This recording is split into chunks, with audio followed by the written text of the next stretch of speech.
आणि कांदा आणि मक्याच्या भावात घसरण झाली आहे, त्यामुळे शेतकरी संतप्त आहेत. चांदवडच्या लिलावात संतप्त शेतकऱ्यांनी घोषणाबाजी केली. कृषी उत्पन्न बाजार समितीमध्ये शेतकऱ्यांनी आमरण उपोषण सुरू केले.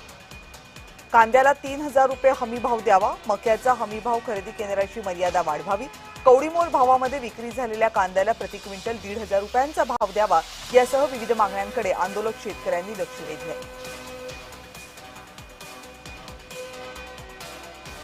कांद्याला दर का कमी मिळतो आहे याची कारण कोणी म्हणतं निर्यात खुली आहे.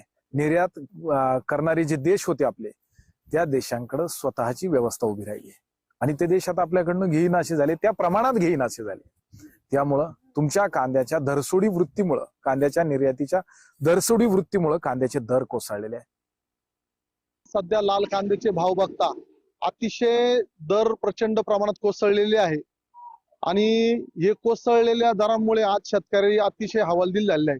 कारण मागच्या काही कालखंडामध्ये साधारण 2,400-2,500 रुपये, सरासरी 3,000 पर्यंत लाल कांदा विकला जात होता.